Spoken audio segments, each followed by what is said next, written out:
guys, so we are now at Diamond Chocolate Factory, which is located in St. Mark. They are the makers of Juve chocolate, which is one of my favorite local chocolates. So this is the factory right in front of me. If you guys saw my Island Tour Gone Wrong video, this was where my DJI Mini went to meet its maker a while back. So I have some mixed emotions when it comes to Diamond Chocolate Factory, but it's nothing to do with the actual factory. So we're about to head in. Let's sample some chocolates.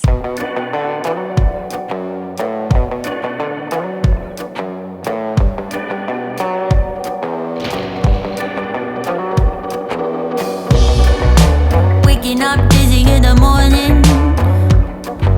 We fight a lot. Don't even know about what. I just want you to leave, darling.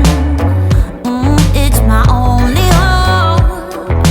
Can't you see our time is up? I don't want to start over. Finally some peace and quiet since you left, so don't bother.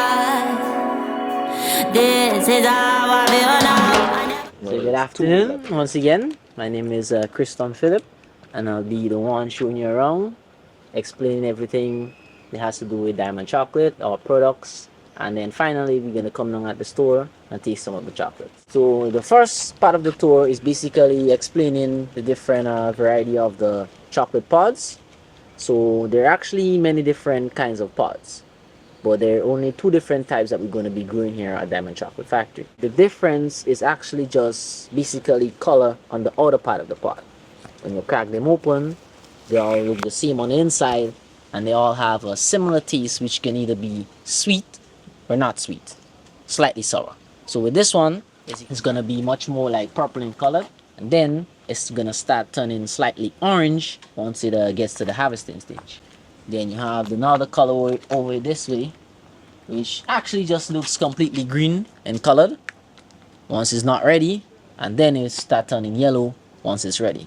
So that's how you know the difference in terms of color of the pod. So you have this one, which is going to be a product of the purple color. You get the beans on the inside. So this is actually what we're going to be using for making chocolate, but at this stage it's actually not quite ready as yet. So to get it into further processing, we're first going to have a fermentation process, also known as a sweating process, which takes a total of 6 days.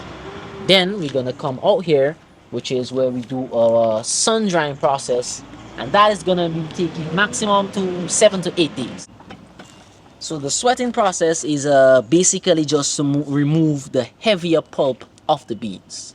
And the sun drying is actually going to be like the final touch-up. So once in fermentation, the white substance can create like a nice alcohol smell, and that can also be infused back into the nibs, which is the main product we're going to be using for making the chocolate. So when it dries off, it actually gives it a better taste. So after this place, it's going to head up to the back, and then we start some actual chocolate making process. This is the first place that the beans are going to be taken. Oh, hi. Hello. So this is Miss Jocelyn. She's Hi, the Miss one that Jocelyn. does the sorting process. So in here, we're going to be doing two different methods. So first, we're going to start with the machinery sorting, which is what's going to be dividing the beans into the various different sizes. We also have a roasting process, which is going to be enhancing the flavor of the nibs, as I mentioned earlier on. And if you have all the different sizes mixed up together, you're therefore going to have some of the beans getting burnt, not well roasted. So the final product might be a little bit mixed up in terms of taste. In order to keep the taste balanced, sorting machine gives you different variety of sizes. Different slots, which is from smallest to largest. Once you finish with that process, you're gonna take one size at a time, and then you come into the table. So this process is the eye inspection, also done by hand. You're basically cleaning the beans and removing whatever is not used for making chocolate. So in terms of like how the farmers harvest, and also how we do our sun drying, you might get some of the beans getting cut, you can get them broken, you can have leaves and stuff blowing in. Who don't want those getting into the chocolate? Yeah. So she has to hand select all the bad beans. A small example of what we don't want into the chocolate. So you can see some of them are cracked already. So you might have like insects and stuff inside of them. We wouldn't want those getting into the chocolate. You have like the stem, which is what the beans are attached to inside of the pod. And like you also have like these. When you crack it open, there's nothing on the inside for making chocolate. This is actually not going to be wasted. We're going to take this and we're going to make compost and add it back to some of the plants and fruits that we have here as well. And all the good ones goes down to the white bag, and then we're going to take it to the other step, which is going to be roasting. In here is a little bit more small. The roasting chamber. So all the white bags gets poured in here, takes it up to the hopper, it loads it in to the roasting machine. So as I mentioned earlier on, the roasting machine is what's going to roast the beans, help the shell to come off the nibs very easily, and also will give the nib a better flavor. So we're going to be roasting through like 40 to 45 minutes.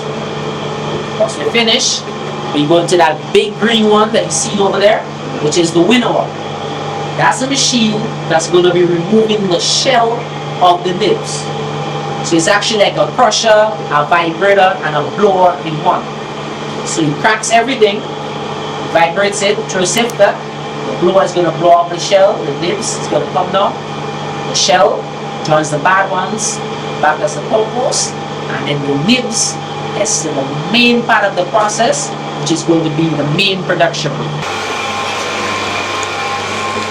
So in here, we have the production room, which is where all the different processing or the final processing would be taking place. So once we get separation of the nibs, we're going to take it to that machine that you see the fella right at, which is the nib grinder. So what happens is, it goes in as the solid nibs, it grinds it up, and then it comes out as a chocolate paste. What we actually do at Diamond Chocolate is actually only dark chocolate. There is no milk in our bars. We're going to be using cane sugar. We have a number of 8 to 9 different percentages of chocolate bars, but it's only 1% that we're going to be using to make the majority of the chocolate bars. What happens is, we start off with the 60%, 40% cane sugar, and the rest is going to be the chocolate. So we mix up the chocolate mass and the cane sugar together in this bigger machine right there, which is called the mixer. So you add in the mass alongside with the sugar, it mixes up, which is infusing all the different products in it. Then we come into this big machine right here, which is the refiner. So remember, we're still at a pace. So we would have to pass it through 5 times. So as long as we keep passing it, it's going to be becoming much more as a stickier paste. So after this, it's going to be much more solid. So basically, you know how like the powder looks, like the cocoa powder, it's going to be coming out much more as a powder. Because once we pass it through 5 times, and we get to this processing, which is the conch, we're going to add in the cocoa mass with the sugar already as the powder, alongside with 100% chocolate. And then we add in some of the cocoa butter. So basically that is what's going to give it the mixture with heat applied to it, and then you get to the 60% chocolate bar. Then you add nutmeg to it, you add ginger to it, you add the same nibs, and that's how you get the variety of the 60%. With the 70 and 75, you take the 60% and you just add 100% liquor, and that's how you get to the 75, the 70, the 80, and the 90. With the 100, you just use the straight chocolate. We head to the tempering room, which is where we drop the temperature so the bars can actually withstand the heat. Because with the dark chocolate now, it actually lasts longer in terms of heat than the milk chocolate. So it would actually melt, but it would not be like running chocolate. It would stay as a solid. And then package it, and then we actually ship it out to whoever wants the actual product. That's why this is so strong. The byproducts that we made are going to be like the cocoa butter and the skin and the cocoa powder. So the 100% is what we're going to be using. So to get it, you grind it again. You don't add any sugar. You come through the refinement only once. You're not going to go to the conch. You're going to go to the cocoa butter press, which you see the worker at there right now. So he's loading the 100%. And what it does now is going to start an extraction, which is going to be removing all the grease or the fat from the chocolate. And that's how you get the butter for your skin. And because of that extraction, you're going to be left with a very hard, dry cake. And then you grind that up, and that's how you get the cocoa powder. And then you package it, and then you ship it out to whoever wants to actually buy that chocolate. The one with the names is just when you basically back the names into the product. Exactly. So because we also try to like cater for people that are allergic to nuts, but you might still like to enjoy the crunchy bar. Nips are one of my favorite. The nips and the ginger. Our rum distillery that was constructed back in the early 16th century by the French.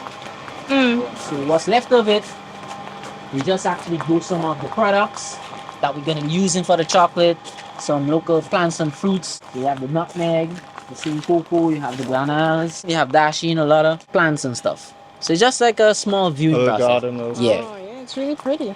So it's just like a little attraction site. And then you have the nutmeg shell. On the ground. Sort of like a mulch for the mud. Also serves like an alarm as well. So if you're in here, you're doing your work, you can always know when Somebody's coming. Yeah. Hello. Hi. Hi. Good. How are you? Hey guys, so we got a really great tour. Very, very informational. And now we're going inside for what is the last part of the tour, which is the chocolate tasting, which I kind of cheated on and started a little earlier. But we're going to get to taste a little bit more of the chocolate.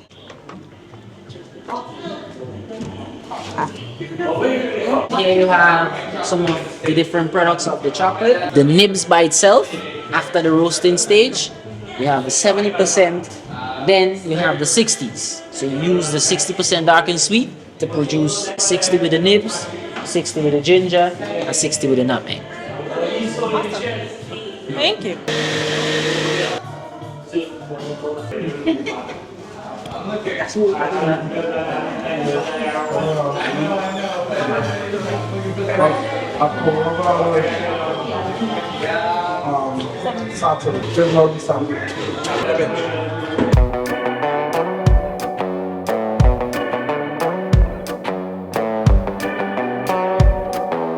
There's this really lovely little section here where I guess if you bring groups, you can, sit down and relax and, just chill right behind the parking lot. It was really nice to learn more about the chocolate making process and walk through it and just see it from beginning to end.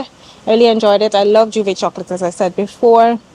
And aside from the sad memory of losing my drone up here, I enjoy coming here and purchasing directly from the factory and just being able to interact with the workers here. It's really relaxing and peaceful up here as well. Just sitting here and looking at the trees and taking in the fresh air is quite calming. So leave a comment and let me know if you have been to Juve Chocolate Factory before and what your experience was like. And even if you haven't been, if you've tried the chocolate, which is your favorite? Do you like the 100%? I personally cannot eat that one. It's just too strong for me.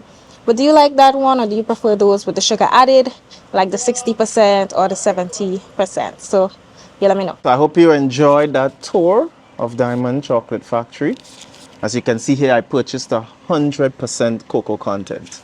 A lot of persons would say, it's bitter and they don't like it, but it's an acquired taste. Cocoa is very healthy, right? It's dark chocolate, very healthy. It's rich in antioxidants, very nutritious, as you can see here from the labels.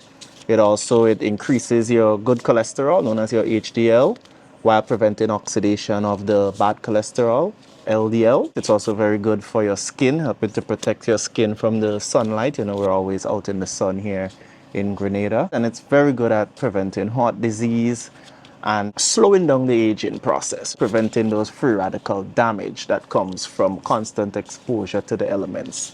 So consume as much Juve chocolate as you can, local Grenadian chocolate in general, and you will reap the benefits. The darker the chocolate, the better. Well, you guys heard him. I don't know if I listen so well. I don't consume 100%, but as he said, just consume local. So you can join me and have the 60 or the 70, or you can join him and have the 100, and let us know which one you prefer. Here we see a sign which shows you the islands that you can see on the horizon. So you're supposed to be able to see Union, Carriacou, Diamond Island, Isle de Ronde, and Isle de Kyle, or Kyla, as well as the sisters. I'll try and see if I can show you some of the islands. And we're above Duquesne Bay. So you can see Duquesne Bay from right where I'm currently standing. So as you look down here, that is Duquesne Bay. You can see the rocks, and then in the distance you can see the outline of the islands, but there's a good bit of mist today, so you're not seeing them very clearly. You can barely see Union and Carriacou, but you can see Diamond Island pretty okay, as well as Isle de Ronde and Isle de Kyle, if that's how it's pronounced. There's a lot of fishing boats out there, and this is a popular spot for the tour guides to bring the tourists. So here we see them currently taking in the views.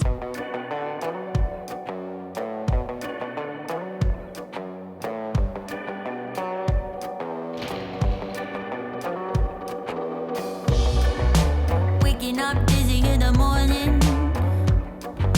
We fight a lot. Don't even know about what. I just want you to leave, darling. It's my only hope. Can't you see? We're here at the St. Patrick Catholic Church, which was founded in the year 1721, but this current building was built in the year 1840. And this is a historical complex. It's currently open, so you can see a bit of what inside the looks like. Blessed is he who's generous to the poor. I'm actually surprised that the church is open, but it's nice that I get to show you all a bit of what inside here looks like. And this is one of the oldest churches on the island. In the morning, without you by my side, yeah. Waking up early in the morning. So we're on top of Sauteurs Bay right now. It's a really beautiful view. Very, very nice. I don't want to start over. Finally, some peace and quiet since you left, so don't bother. This is how I feel now. I never had it so good. Had it so good. Our Lady of the Caribs. Your kind donation is a reason for our environment, faith, and history being alive. Thank you. So you can give donations here. In this cemetery lies the remains of Walter Clement Noel, who was born on the 21st of June 1884 and died on the 2nd of May 1916. He was the first recorded case of sickle cell disorder. So we're on our next stop, and I believe this is the last stop for today.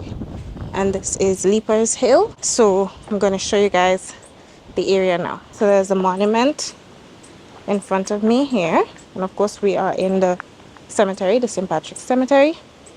But here you can see the Leapers Hill monument, and it says, in 1651, the Caribs, realizing that they had made a mistake by allowing the French to remain on the island, became hostile. They killed many Frenchmen who in turn retaliated, and with their superior weapons decided to wipe out the Caribs. The last stand the Caribs made was on a precipice in the north of the island, but they were completely defeated. Those who survived, rather than surrendering, jumped over the precipice, which the French called Le Morne de Sauteurs, or Leapers Hill. The town that grew up there is known as Sauteurs. This monument was donated by Lacroix Brothers Crematorium Limited. This area behind here is believed to be where they leapt. And down there you can see the breakwater project. I never had it so good. Without your love, I know I would. I feel good. I feel good. I never had it so good. Without your love, I know I would. Waking up in the middle of the night, all alone. There's a lovely little park here. Well, not really. I don't know if they call it a park, but they have some little benches. This one, not too sturdy, but this one here seems okay. And the view here is really, really lovely. of Sauteurs Bay. Very beautiful. Hello, doggy. How are you doing? You're a friendly one. Yes, you are. Sit. Do you know sit? No, you don't know sit. Do you know anything? You thought that was rude, didn't you? Okay. I'm sorry. It was nice to meet you, though. We are leaving here now, and I believe the last thing we're going to do today is to just pass by Belmont Estate, but we're not going to go in today. However, I do have a full video on Belmont Estate on the channel, so I will link it above if you want to see more about the lunch and so available there, as well as their chocolate, etc. And this is the St. Patrick's RC Primary School.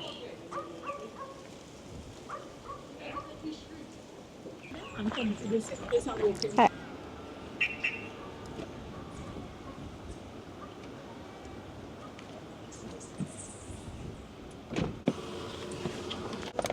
Alright guys, so we are here by Belmont Estate now.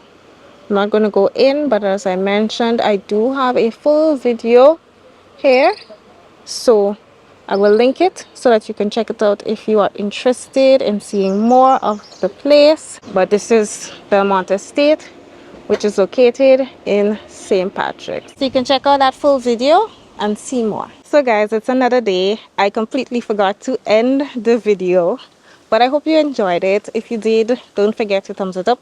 Leave a comment letting me know your thoughts on the video, and of course subscribe to the channel if you're new or if you haven't yet done so, and turn on post notifications so you'll always know when I post a new video. Also, don't forget to check out my brother. As I said, he is now part of my dad's company, Edwin Tours. So I will leave the information for both of them in the description below. Be sure to let them know that I sent you, and have a fabulous tour if you decide to do one. So thanks so much for watching. I hope you enjoyed it, and I'll catch you in my next video. Bye.